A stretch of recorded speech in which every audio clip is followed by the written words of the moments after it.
kita hormati orang tua kita, Pak Haji Yusuf, kemudian selanjutnya akhir pada hari ini menginjak sifat adat Jawa ini. Kemudian saya hormati, kita hormati seluruh bapak yang hadir pada pagi Jawa ini.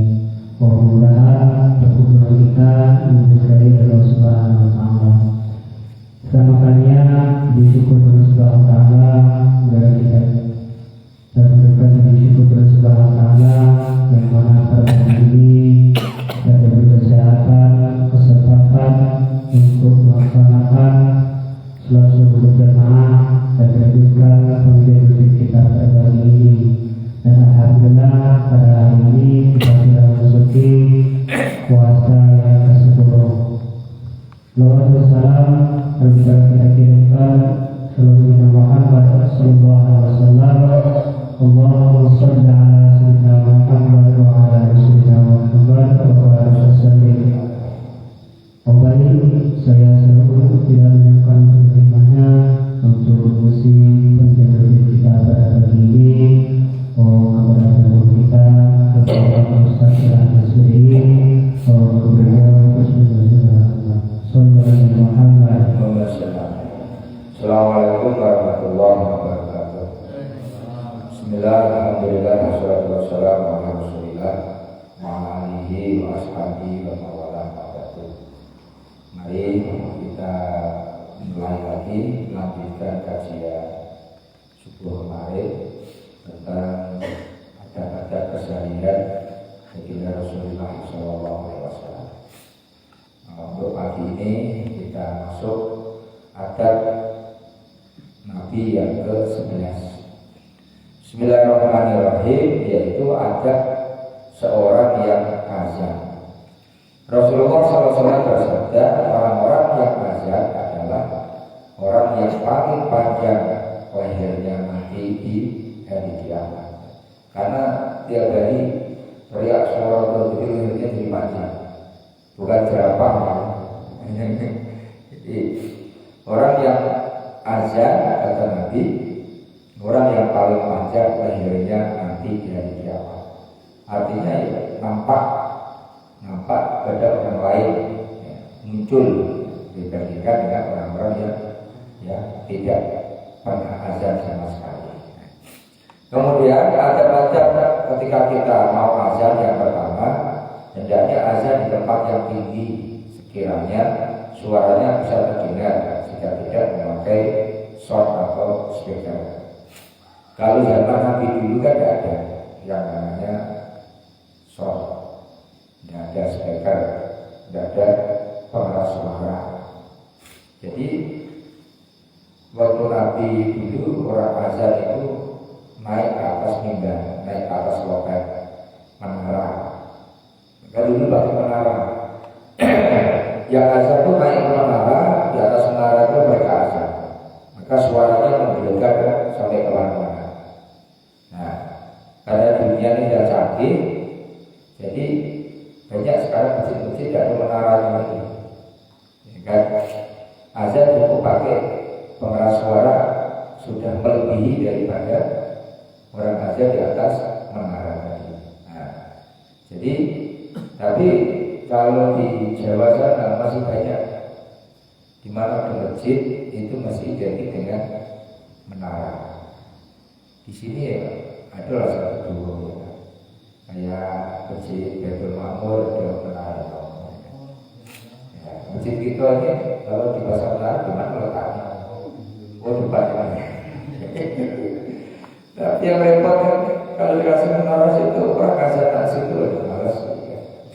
Kalau dulu memang kalau kita bicara azan ini sebenarnya kalau zaman Nabi dulu itu tidak semua orang untuk bisa melaksanakan azan. Ya. Jadi orang azan itu punya ciri khas suaranya harus bagus, terus napasnya harus ada. Ya setidaknya suaranya bagus. Makanya ketika Bilal berkata itu dimerdekakan oleh Abu Bakar Siddiq dan dia tahu Abu Bakar tahu kalau suara Bilal itu untuk menjadi muazin di masa Nabi masih hidup. Nah itu.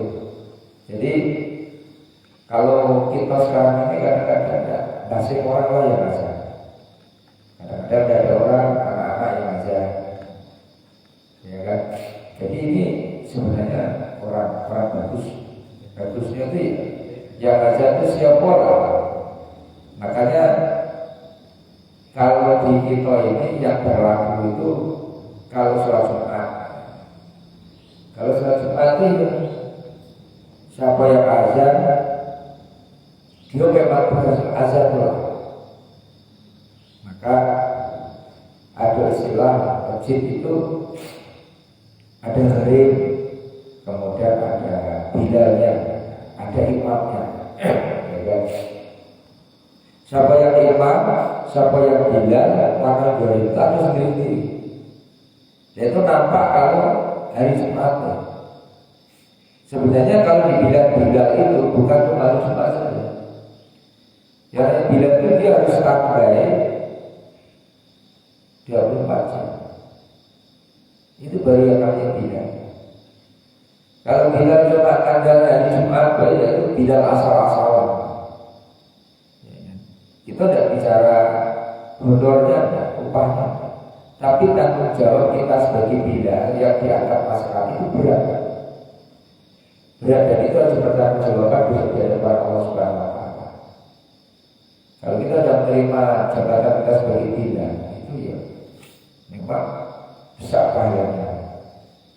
Menjadi orang yang terbaik. Bahkan ulama kan berpendapat lebih bagus bilal atau imamnya. Ada bilal lebih bagus bilal daripada imam. Cuma bilal itu orang yang manggil orang sholat jamaah. Kalau tidak ada bilal, tidak ada orang jamaah. Nah, namun di sisi lain ada juga yang bilang imam yang lebih bagus. Karena imam yang nyetir jamaah. Kalau tidak ada imam tidak bisa jamaah. Jadi beda dari sisi itulah. Namun intinya apa? Yang namanya bilal dan imam itu sama-sama mulia, sama-sama memiliki kemuliaan. Ya kan? Namun sayangnya di zaman-zaman akhir seperti saat ini orang tidak memikirkan fadilah daripada seorang bilal itu. Sehingga dianggapnya kalau bilal itu harus ada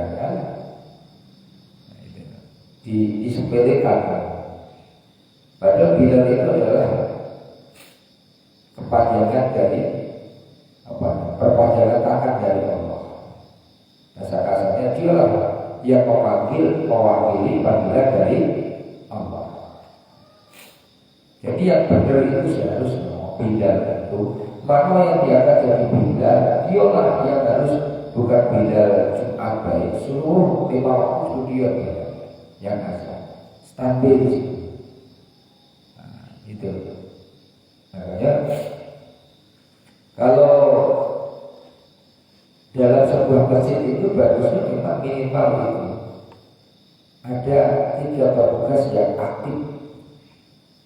Yang pertama imam, yang kedua bilal, yang ketiga badannya. Ya itu ada tugas tersendiri. Iya, kalau pakai repot. Nah ini harus seperti itu. Jangan berperangkat sah-sah saja, tapi ada siarnya di situ. Masjid makin ramai, sudah ada 3B yang sekiranya jamaah, istiqomah jamaahnya.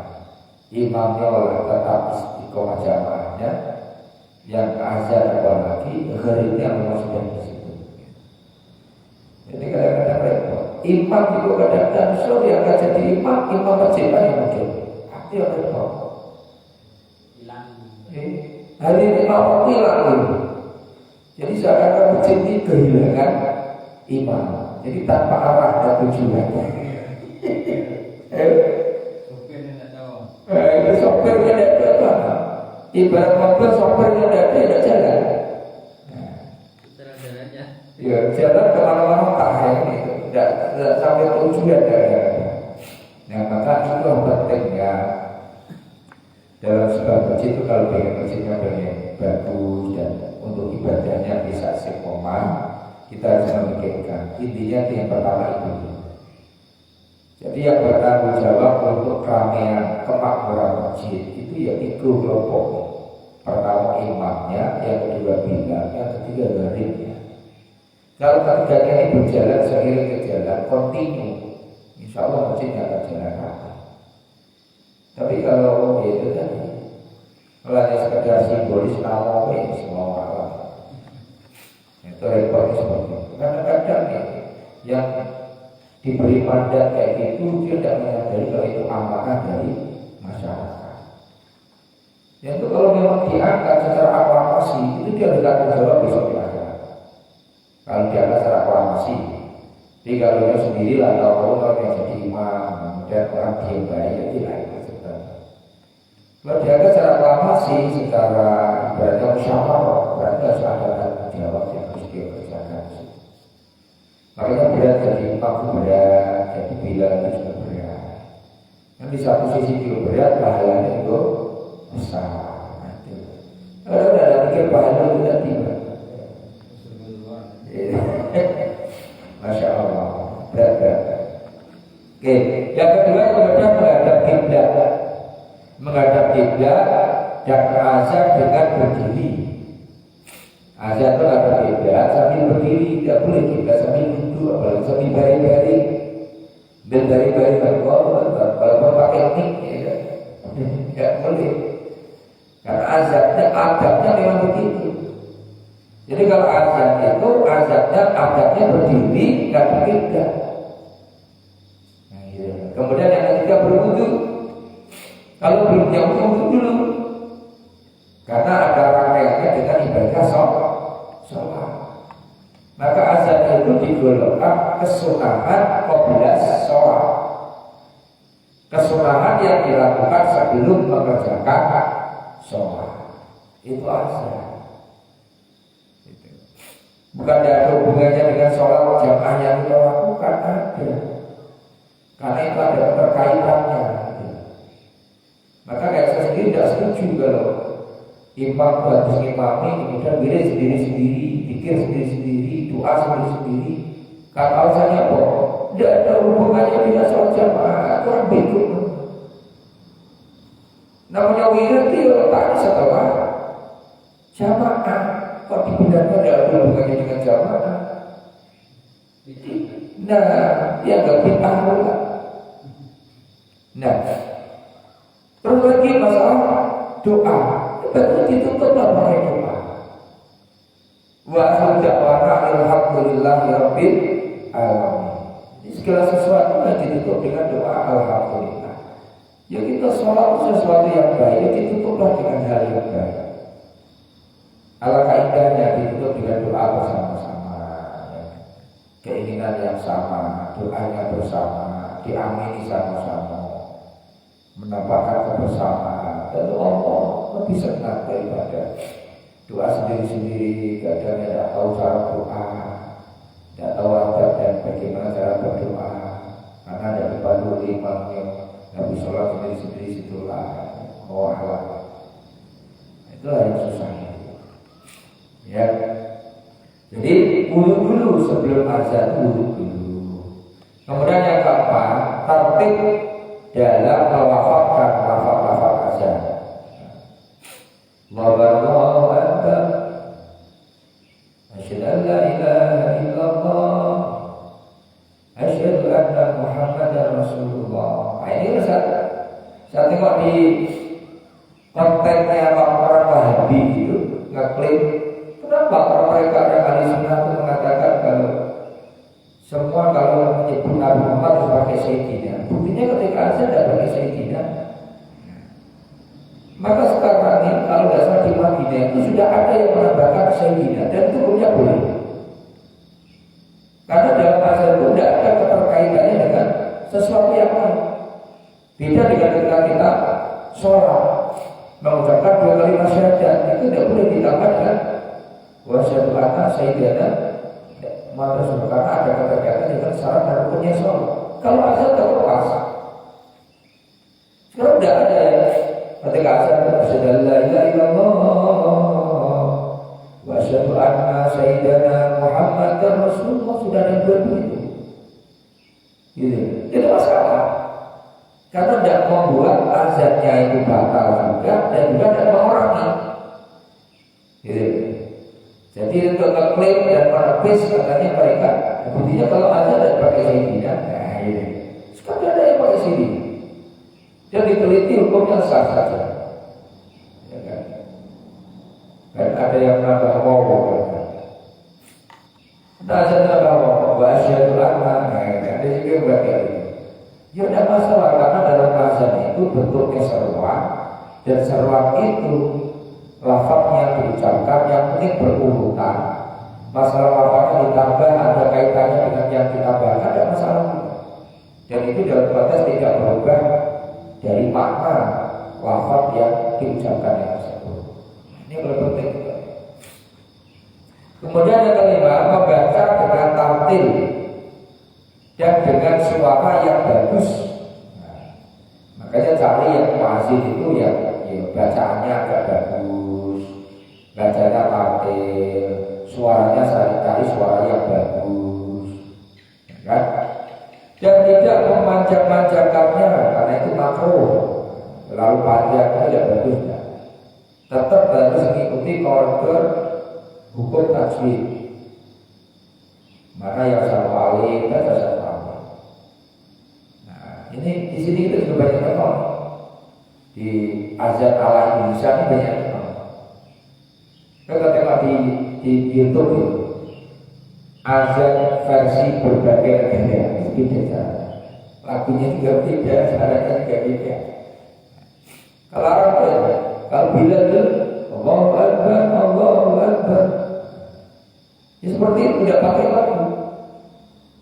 Karena yang diambil itu adalah tartilnya, panjang pendeknya disesuaikan dengan ilmu tajwidnya.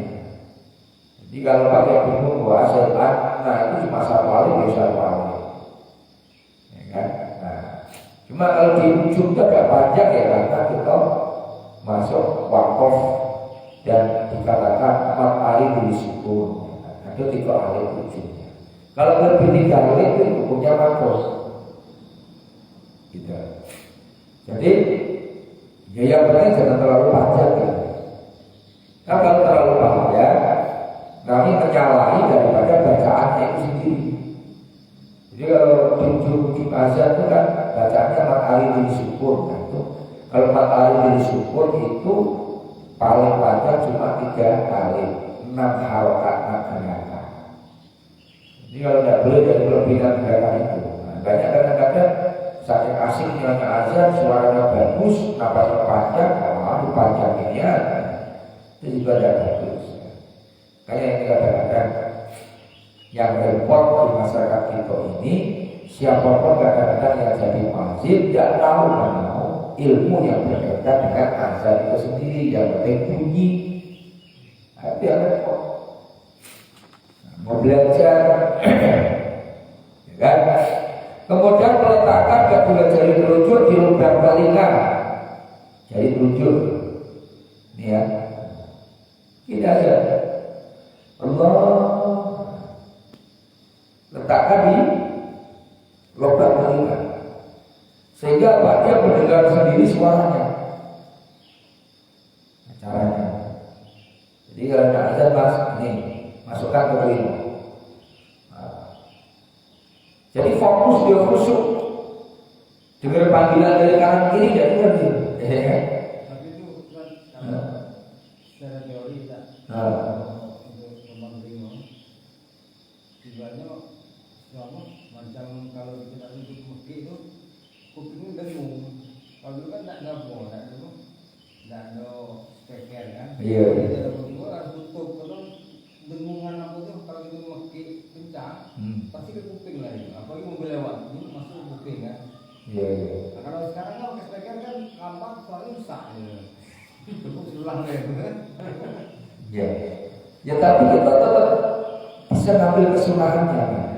Walaupun dulu bisa jadi tujuannya seperti itu, ya kan? Kalau di perkara suara kencang, berdengung itu balik ke telinga kita sendiri. Nah, Itu mau taruh buat ya. Kalau sekarang pun andai pun kita ini sekarang sudah pakai pengeras suara, ya tetaplah kesunahannya itu, tetaplah kita pakai kesunahannya. Jadi kalau ini ada dua kan. Nah, Ada tutup itu kan. Ini kan ya tidak apa-apa. Makanya yang bagus itu pakai seperti ini hasilnya. Jadi ini bisa langsung. Kalau kecil ya telinga kecil ya yang dimasukkan. Ya tidak apa-apa daripada tidak sama sekali telinganya ditutup, tutup satu jadilah ya kan. Nah, sekarang kan kayak gini aja tidak pernah diperhatikan tidak. Ada banyak azan lah kadang-kadang. Tidak ambil kesunahan telinga yang apa tidak tutup dengan jari telunjuknya tidak ada. Tidak banyak yang menyimpang dari kesunahan yang banyak sekali. Dan tentu kalau Nabi mengajarkannya seperti itu ada hikmahnya. Kenapa orang azan tutup telinganya? Itu ada hikmahnya. Ya mungkin kita sendiri juga tidak banyak tahu masalah hal itu. Bisa jadi yang disampaikan Pak Ferry tadi maksudnya, ya kan? Karena kalau di menara itu suara kelengking, suara keluar menghantam dinding-dinding menara balik lagi ke gendang telinga kita. Nah, kalau kita tutup kan tidak dari jarakkan gitu. jadi kalau macam ayat sholat tuh ada sebagian ada tekanan gitu kan. Itu sunnah juga. Ya sudah kan, sudah. Ya, ada kesunahannya. Sini ada juga kan? Lu selesai. Nah, mertuju membaca asyhadu an la ilaha illallah dan asyhadu anna Muhammadar Rasulullah dengan cara tajwid, yaitu membacanya dahulu dengan suara kecil, kemudian membacanya dengan suara besar. Nah, mana maksudnya besar? Tarji itu sir dulu kan, sir yang tidak keluar lihat. Jadi Itu dengan bebek dulu. oh gitu ya. Betul jam. Ya kita dulu ngomongnya. Itu tarji diulang. Jadi 2 kali melanjut. Iya. Oh, ini ilmu juga gini ya kan? Jadi sebelum suara kencang dia dikumandangkan, dia sendiri baca itu dulu. Oh, jadi prakteknya ya. Baru ada asyhadu an gitu ya. Nah, itu bagian azan nih. Yang azan itu kalau baca asyhadu la ilaha illallah wa asyhadu anna Rasulullah itu kita baca siri dulu, baru suara yang kencang. Tarji itu kalau tidak salah mengulang namanya. Nah, mengulang perkara. Itu di lafaz asyhadu la ilaha illallah dan asyhadu anna Muhammadar Rasulullah. Lebihnya ya. Ini kalau itu ilmu dia tahu kan. Nomor 8, menoleh ke kanan ketika baca hayya 'alas shalah. Nah, menoleh ke kanan hayya 'alas shalah. Hayya 'alas shalah. Ke kanan. Kemudian menoleh ke kiri ketika baca hayya 'alal falah. Hayya 'alal falah. Ini juga sebenarnya tetap ada rahasia. Nah, jadi hayya 'alas shalah kanan, hayya 'alal falah kiri. Artinya kita hidup harus pakai oleh kanan kiri, jangan lurus di depan kayak. Kalau jalan tetap lurus guys. Lurus masih lurus ya. Malahnya di hayal salah ya kepala. Dengan misalnya perbedaannya antara ayat sholat ayat lama gitu ya. Nah, Sama ke kanan ayat lama kiri. ke kiri. Yang tajik tadi yang kasih daerah sama Rasulullah.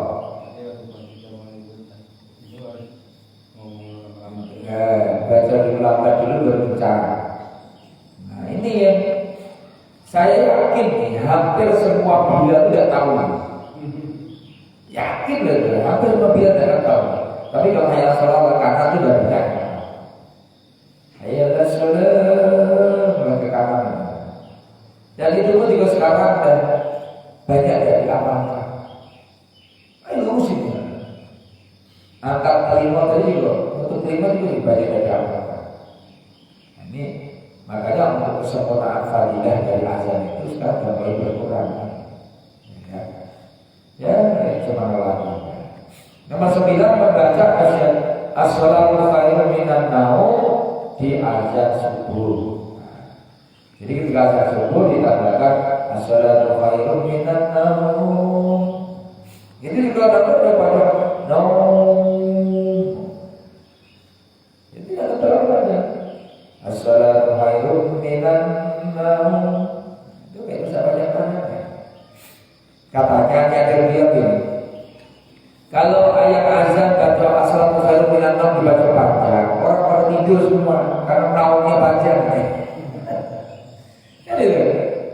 Jadi kalau as-salatu khairun minan itu sunnahnya naumnya nggak usah dipanjangin, pendek saja. Yang mana naum kan tidur, selalu lebih bagus daripada tidur. Jadi baca naumnya nggak usah dipanjangin. Kalau dipanjangin orang pada tidur semua, tidurnya jadi panjang. Allah, insya Allah. Mungkin ada bedanya juga, tapi yang terpenting bukan itunya. Tetap kita kembalikan kepada ikut metode dan panjang pendeknya ala ilmu tajwid. Ya. Kemudian yang terakhir membaca doa setelah azan. Menjaga setelah azan ini juga termasuk ada kesunahan yang diajarkan oleh baginda Rasulullah Sallallahu Alaihi Wasallam. Jadi kata-kata ketika kita azan, ya, supaya bagi yang muazzin bisa mengamalkan dari adab-adab itu tersebut. Jam berapa nih? Oh, sudah. Besok lagi. Nah, ini dapat saya sampaikan. Apa yang harus kita lakukan ketika kita jadi muazzin, jadi sudah bisa kita pahami bersama. Mudah-mudahan kita bisa mengamalkannya, terutama bagi kita yang terbiasa azan. Jadi apa yang saya sampaikan tersebut berkaitan dengan kenyataan yang terjadi di masyarakat kita, di masjid-masjid kita juga seperti itu. Makanya mungkin di saat yang lain nanti mungkin kalau kita punya kesempatan untuk dicari jalan keluarnya, kita cari jalan keluarnya. Gimana supaya dalam sebuah masjid itu kepengurusannya jadi lengkap. Ya, masjidnya siapa, yang imam diangkat jadi imam siapa, muridnya juga siapa. Orang berarti tidak boleh kalau dijadikan satu semuanya, tidak boleh, bukan boleh. Cuma untuk dakwah syiarnya itu harus kita ambil yang demikian. Tujuannya kadang-kadang orang itu kalau dia dijadikan imam, harapannya dia bisa all time sholat 5 waktu itu selalu mengimami di masjid yang mengangkat dia jadi imam. Begitu juga dengan Bilal. Ketika dia jadi atas jadi Bilal, maka bukan hanya sekedar Bilal sholat apa namanya ini, sholat Bilal sholat Jumat saja yang biasanya berlaku, namun lebih fokus lagi pada sholat 5 waktu. Itu yang paling penting. Kalau yang selama ini hanya Bilal azan itu hanya untuk sholat Jumat, akan timbul pertanyaan, memangnya cuma sholat Jumat yang perlu Bilal? Sholat 5 waktu juga perlu dengan Bilal. Sehingga apa? Bilal itulah yang akan memanggil orang-orang ketika masuk waktunya sholat. Sehingga dia akan diperlukan dengan orang-orang yang akan dimuliakan oleh Allah Subhanahu wa Ta'ala. Jadi ini adalah saya sampaikan, mudah-mudahan bisa kita pahami bersama-sama berkaitan dengan adab yang dilaksanakan dari contohan Nabi Rasulullah bagi mereka yang sedang atau orang yang menjadi Bilal dalam sebuah ngaji dan bisa memahaminya. Catatan bawah ini waktu azan tanpa wudhu. Dikatakan oleh badan ulama bahwa siapa yang azan tanpa wudhu jawabannya akan bertemu tikus. Iya. Jadi azan harus pakai wudhu. Makruh azan tanpa wudhu dikatakan oleh sebagian ulama, barang siapa yang azan tanpa wudhu rumahnya akan dipenuhi dengan tikus. Ya Itu kata ulama ya mungkin ada pendapat seperti itu. Ya artinya kalau orang azan itu bagusnya memang berwudu dulu. Kalau dia nanti azan tanpa wudu, dikatakan ulama apa bahayanya? Kalau dia azan tanpa wudu, rumahnya akan dipenuhi dengan tikus. Jadi kalau orang tak ingin nyari tikus, azan tidak usah pakai wudu, tikus akan datang sendiri. Berarti jadi pun sebaliknya juga tuh. Kalau ingin rumah kita tidak banyak tikusnya, azanlah dengan wudu, tikus akan lari dari rumah kita. Gitu loh. Ini yang rumahnya banyak tikus, silakan rumahnya diazani pakai wudu. Ya. Rumahnya pengen banyak tikus, azanlah nggak usah pakai wudu. Insya Allah tikusnya banyak. Itu betul, ya kan? Ya mudah-mudahan bagi kita semua bisa mengamalkannya. Kalau azan jangan sampai kita tidak mengikuti anjuran dan adab-adab yang sudah diajarkan oleh baginda Rasulullah Sallallahu Alaihi Wasallam. Dan kita bisa mengamalkannya. Amin Allahumma amin. Al-Fatihah. Bismillahirrahmanirrahim. Alhamdulillahirabbil alamin. Ar-Rahmanir-Rahim. Maliki yaumiddin. Iyyaka na'budu wa iyyaka nasta'in. Ihdinas siratal mustaqim. Shiratal ladzina an'amta 'alaihim ghairil maghdubi 'alaihim waladdallin. Bismillahirrahmanirrahim. Alhamdulillahirabbil alamin. Wassalatu wassalamu ala sayyidina Muhammadin wa ala alihi wa sahbihi wasallam ajma'in. Allahumma zidna ilman nafi'a wa subhana fahma wa ja'alna min ibadika sholihin. Allahumma rabbana hab lana min azwajina wa dhurriyyatina qurrata a'yun waj'alna lil muttaqina imama. Allahumma ij'al jam'ana hadha jam'atan marhumah wa farqana min ba'dika farqan ma'sumah. Allahumma taqabbal minna innaka antas samiul 'alim wa tub 'alaina ya Allah ya Maulana innaka antat tawwabur rahim. Wa rabbana atina min ladunka rahmatan wa hab lana min ladunka rasyada. Rabbana atina fid dunya hasanatan wa fil akhirati hasanatan wa qina adzabannar. Wa sallallahu ala nabiyyina Muhammadin wa ala alihi wa sahbihi wa ta'ala wa salam. Subhana rabbika rabbil izzati amma yasifun wa salamun alal mursalin walhamdulillahi rabbil alamin. Taqabbalallahu minkum minna